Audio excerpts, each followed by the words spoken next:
Olá, tudo bem com vocês? Espero que sim, sejam todos muito bem-vindos. Aqui é o nosso canal Transcendência. E no vídeo de hoje nós vamos falar sobre um tema aí que interessa bastante gente, um tema bastante polêmico também. Então hoje nós vamos falar sobre Crowley, ou seja, Aleister Crowley. Quem foi Aleister Crowley? Ele era um mago de verdade? Qual foi a sua biografia? É confiável o que ele diz? Não é confiável? Quais foram os resultados que ele atingiu aí ao longo da sua vida dedicado a esse tipo de doutrina, a esse tipo de conhecimento? Enfim, hoje nós vamos falar aí do auto-intitulado, né, do que se auto-intitulava a grande besta do Apocalipse 666 e outras coisas do tipo. E antes de começar o vídeo, como eu sempre faço, gostaria de pedir a você que tem interesse nas minhas obras que dê uma visitada lá na nossa página na Hotmart, que eu vou deixar aqui na descrição, onde você poderá adquirir as minhas mais recentes obras em e-book. E se você quer este livro aqui, o curso elementar de maçonologia, edição física, eu vou deixar aqui também na descrição o meu e-mail. Você entra em contato, manda o seu CEP, o seu endereço, e eu calculo o valor do frete, mais o valor do livro, mando para você os dados bancários, e você deposita, me avisa, me manda o comprovante, eu envio para você pelo correio.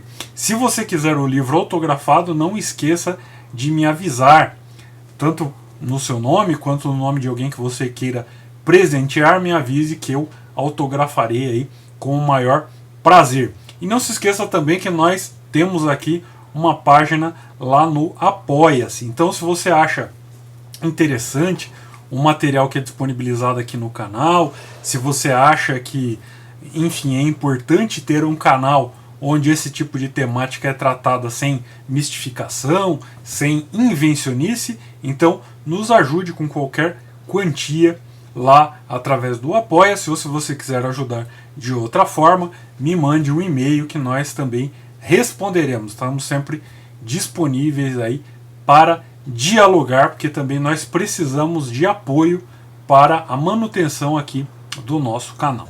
Ok? Então, dados esses recados, vamos aí ao nosso tema. Então, o conhecido Aleister Crowley, ele nasceu como Edward Alexander Crowley, né, e nasceu lá no ano de 1875 e era inglês lá de uma localidade chamada Leamington Spa, né? A sua família era membro de uma congregação protestante de tendências puritanas, né, a Plymouth Brethren, né, que teve um papel importante, inclusive na elaboração aí do neofundamentalismo protestante. E o pai do Aleister, ele era um cervejeiro de uma considerável fortuna que morreu quando ele tinha apenas 5 anos de idade. Ou seja, o Aleister ficou órfão, né, de pai aos 5 anos de idade. Então, a educação do pequeno Aleister ficou a cargo de sua mãe e do seu tio, que o enviaram, né, a estudar em excelentes colégios lá da Inglaterra. E o Crowley, ele chegou, por exemplo, a estudar na época de faculdade no Trinity College, né, em Cambridge, e lá ele cursou química, mas ele abandonou o curso sem se formar. E na época de faculdade escreveu, por exemplo, uma coleção de poesia, né, que era chamada de Aceldama, e um volume também de versos pornográficos, né, chamado White Stains, ou Manchas Brancas, né? E por essa época, na faculdade, ele encontrou um livro que foi escrito pelo Arthur Edward White, né, um ocultista inglês, que esse livro era chamado de Livro da Magia Negra e Pactos, ou Livro de Magia Negra e Pactos. E isso despertou lá no Crowley o interesse pelo oculto. E lá em 1898, aos 23 anos, o Crowley ele foi iniciado na Ordem Hermética da Aurora Dourada. Se você não sabe, não conhece sobre a ordem hermética da Aurora Dourada, eu convido você a ver aqui no canal. Eu tenho um vídeo que eu falo sobre a ordem hermética da Aurora Dourada. E o Crowley, então, ele foi iniciado na ordem hermética da Aurora Dourada e ele tinha na época 23 anos, né? E aí, com algum tempo de convivência lá dentro da ordem hermética da Aurora Dourada, já as relações de Crowley com os demais membros da Aurora Dourada já se tornaram bem problemáticas, né? E isso impediu que ele recebesse lá um grau chamado de Adeptus Minor, né, dentro da Aurora Dourada, e vetou que ele tivesse acesso aos chamados ensinamentos mágicos internos. E o Crowley ficou revoltado com isso e apelou para o líder da Aurora Dourada, que era o Samuel Liddell Mathers, né, que iniciou o Crowley no tal do grau do Adeptus Minor em Paris, lá na França. E o Crowley voltou muito feliz para a Inglaterra e começou a agir em nome do Mathers, né? Ou seja, ele já tentou ali se colocar como uma autoridade, autorizado pelo líder da Aurora Dourada. E nessa época ele tentou lá se apossar, né, como líder da sede londrina da Aurora Dourada, o que gerou uma enorme revolta entre os outros membros, né? E por essa época ele tinha ali alugado a Boleskine House, né, no Loch Ness, na Escócia, e ele chamava a si mesmo de Lord Boleskine, dizia ter contatos ali diretos com seu anjo da guarda, além de se vestir como um Highlander em todos os lugares, né, o que aumentou a sua fama de perturbado mental. Então vejam que o Crowley não era uma pessoa exatamente fácil, nem uma pessoa lá muito equilibrada, né? Imagina o sujeito andando vestido de Highlander e dizendo que era o Lord Boleskine porque tinha alugado lá a Boleskine House na Escócia. Bom, aí essa história toda, essa briga toda que aconteceu lá na Aurora Dourada, né, fez com que os membros da Aurora Dourada dissessem que o Crowley devia estar num reformatório e não à frente de uma ordem.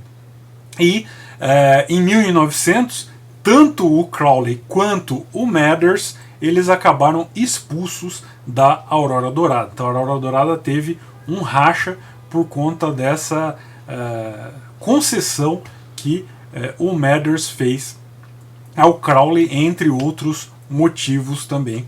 Eu falo um pouquinho disso no vídeo sobre a Aurora Dourada. Bom, nessa época o Crowley ele ainda era sustentado pelo dinheiro da sua herança, né? Lembra que eu falei que ele era filho de um cervejeiro, uma pessoa que tinha uma boa condição financeira, tinha uma considerável fortuna, né? Então ele nessa época ainda era financiado por esse dinheiro, né, da sua herança, e vivia então como um bom vivant, viajando, participando de expedições de alpinismo, dedicando-se ao seu hobby, que era jogar xadrez, né? Dedicava-se à poesia e também a atividades sexuais escandalosas. Esse era o outro hobby dele, né? E era interessante, né? É interessante dizer que o Crowley ele era tão vaidoso, né, que ele pagou ao chefe de cozinha de um restaurante londrino para que desse o nome dele, Crowley, a um prato, né? Então foi lá batizado um prato de um restaurante londrino com o nome de Crowley. E também ele encomendou o seu retrato a Augustus John, né? Augustus John na época era o mais renomado retratista, cobrava caríssimo pelos retratos que ele pintava, e o Crowley, que se achava um lord, né, o Lord Boleskine, pediu para que o Augustus John pintasse o seu retrato. Bom, em 1903, Crowley casou-se com Rose Kelly, né, e levou-a em uma viagem de lua de mel pelo mundo. E quando os dois estavam no Cairo, no Egito, o Crowley disse que recebeu uma revelação, a revelação de um espírito chamado Aiwass, né? E esse espírito Aiwass, ele dizia ser representante dos poderes espirituais que governariam a próxima era da história do planeta, ou o Eon de Horus. E o Crowley então escreveu o famoso, né, e lido e comentado até hoje aí nos meios ocultistas e espiritualistas, né, chamado de Liber al Vel Legis, ou Livro da Lei, né? E ele alegava que esse Liber al Vel Legis tinha sido ditado pelo próprio Aiwass, né? E então o Crowley ele se autoproclamou como a besta 666 do livro do Apocalipse. Bom, desse período em diante, né, a saúde do Crowley ela passou a degenerar rapidamente, né? Em 1906, o primeiro filho do Crowley e da Rose Kelly, ele morreu de tifo em uma viagem que eles estavam fazendo pela Ásia, né? Depois uma outra criança nasceu em 1907. Em 1907 foi também o ano em que o Crowley fundou uma ordem chamada Ordem da Estrela de Prata, ou Astrum Argentum, né? E essa Ordem da Estrela de Prata ele fundou para justamente competir com a Aurora Dourada, da qual ele havia sido expulso. Bom, a Rose, a esposa do Crowley, né, na época, tornara-se alcoólatra, né? E em 1911 ela acabou infelizmente num asilo para loucos, enquanto o Crowley ele se juntava a mais uma ordem, né, a Ordo Templi Orientis, né, Ordo Templi Orientis, que eu também tenho um vídeo em que eu falo sobre a Ordo Templi Orientis. Então, se você não conhece a história da Ordo Templi Orientis, procure no canal que você achará também um vídeo sobre a Ordo Templi Orientis, ou OTO, né? Bom, em 1912 ele tornou-se chefe da OTO na Grã-Bretanha. E o Crowley ele começou a modificar os rituais da OTO e os adaptou ali ao seu próprio gosto, né, a sua própria mentalidade ali, Astrum Argentum, né, ou Estrela de Prata. E obviamente que, como nós já vimos, né, a personalidade dele não era uma personalidade fácil, era uma pessoa que tinha uma série de desajustes psicológicos, né, uma série de transtornos psiquiátricos mais ou menos graves, e obviamente que em algum tempo as relações do Crowley com o Royce, que era um dos fundadores da OTO, se degeneraram e o Crowley se proclamou então chefe externo da OTO, né? E em 1920 o Crowley ele se instala em uma quinta decadente lá em Cefalo, na Sicília, e leva consigo 2 amantes e seus 3 filhos. E o Crowley chama esse lugar de Abadia de Telema, ou Thelema em grego, né? Thelema em grego quer dizer vontade, então Abadia de Telema. Por isso que até hoje os seguidores aí do Crowley se chamam, né, de telemitas, né, ou Telema como um movimento do Crowley, né, por causa dessa abadia de Telema ou Thelema. E o Crowley considera esse lugar, essa abadia de Telema, como o santuário lá da Astrum Argentum, né? E como eu tinha dito, né, antes ele havia se proclamado lá chefe da OTO da Grã-Bretanha e das Américas, e essa sua aventura lá na OTO acabou uns anos antes dele ir para a Sicília. Então acabaram em 1917, quando depois de uma batida policial se apreenderam drogas e material pornográfico. Então o Crowley saiu da Inglaterra porque a barra dele estava bem suja por lá. Bom, aí ele foi para a Itália, e lá na Itália logo também os escândalos começariam novamente, né? Ele chega em 1920 e em 1922 um visitante chamado Raoul Loveday morre durante um ritual em que se sacrificava um gato e se bebia o seu sangue. O Raoul Loveday tinha uma saúde frágil, não se sabe direito o que aconteceu, se sabe que durante o ritual ele acabou morto. E aí vieram à tona, né, esses sacrifícios de animais e tudo mais, e no escândalo que se segue, o governo italiano toma medidas para expulsar o Crowley da Sicília. E o Crowley também tinha uma necessidade sexual compulsiva, né? Ele teve dezenas de amantes entre homens e mulheres, além de ser um frequentador assíduo de prostíbulos. Ele teve 2 esposas, né? E as 2 acabaram internadas em hospícios. E sabe-se também que pelo menos uma das suas amantes também acabou no hospício e outras cometeram suicídio ou se tornaram alcoólatras e outras, em decorrência desse alcoolismo, beberam até morrer, né? E depois do fim lá da abadia de Telema, o Crowley ele passa algum tempo na Tunísia e depois na França. E ele torna-se também viciado em heroína e acaba voltando viciado já à Inglaterra. E aí chega na Inglaterra, né, e pouco tempo depois do seu regresso, ele entra em uma disputa judicial por difamação com uma escultora inglesa, a Nina Hammett, né, que num livro, numa autobiografia, ela se refere ao Crowley como um mago negro. E aí o Crowley fica pistola da vida e a processa por difamação. Só que acontece o seguinte, pela lei inglesa da época, a Nina ela teria que provar a autenticidade da sua declaração em juízo para ser inocentada, ou seja, é como a nossa lei brasileira, né, que independentemente de ser verdade ou não, a difamação ela é considerada crime. Então naquela época, se provasse a verdade daquilo que se alegava, então aquele que tinha sido acusado de difamação era inocentado, né? Então a Nina Hammett ela simplesmente fez isso, né? Ela chegou lá no tribunal e provou diante de um público boquiaberto as alegações dela de que o Crowley era o que ela chamava de um mago negro, ou seja, ela despejou lá provas e mais provas da vida escandalosa e desajustada do Crowley, né? E isso arruinou a reputação e as finanças do Crowley para sempre. E o fim da vida, né, do Crowley acabou sendo extremamente melancólico, né? Ele passou o final da vida morando em pensões baratas, né? Primeiro lá em Londres mesmo e depois em Hastings.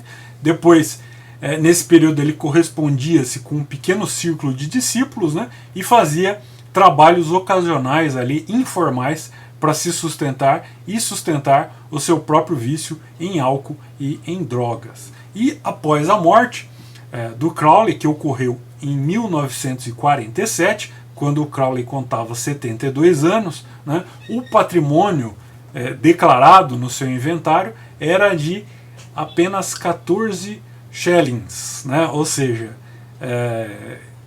convertendo para hoje seria algo em torno de R$ 2,74, né, praticamente um inventário e um mendigo, né.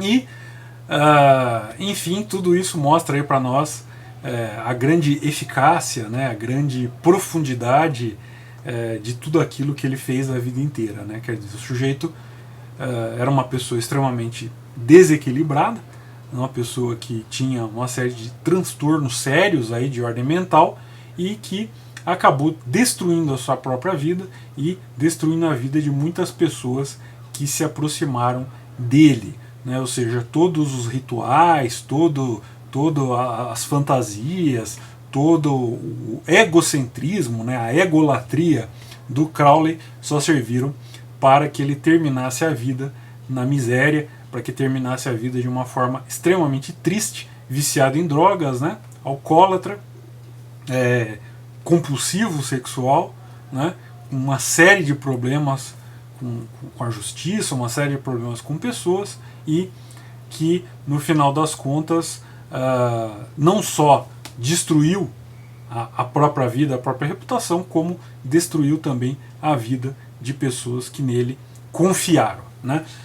E se você quer compreender um pouco mais sobre a doutrina do Crowley, né, sobre o que ele propunha, eu sugiro a você a leitura de um livro do Júlio Zévola chamado Máscara e Rosto do Espiritualismo Contemporâneo. Então lá no capítulo 9, né, onde o Évola trata sobre o satanismo, ele faz uma análise das ideias propostas pelo Crowley.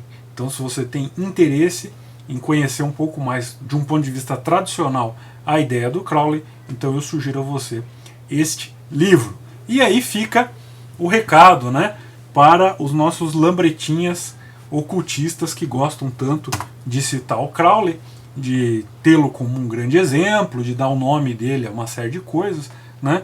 Então fica aí o recadinho do coração do tio aqui, né? Tomem cuidado com quem vocês elegem para ídolo, para guru ou para um grande exemplo a ser seguido, ok? Então, muito obrigado pela sua atenção, receba o meu abraço e até o nosso próximo vídeo. Tchau!